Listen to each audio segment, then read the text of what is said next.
How to share your location on Facebook Messenger. Here is a step-by-step guide to share your location on Facebook Messenger. Without much ado, let's dive right into the video. Launch the Facebook Messenger app on your smartphone.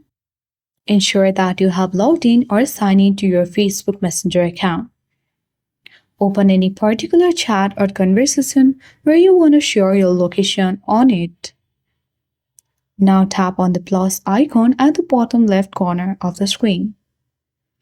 From this multiple option, choose location and make sure to allow Messenger to use your location. After that, tap on the Send Current Location button at the bottom of the screen.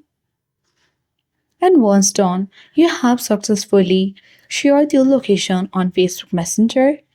I hope this video was helpful. If it was, then do like, share, comment on this video. Subscribe and press the notification bell for more tech and tips.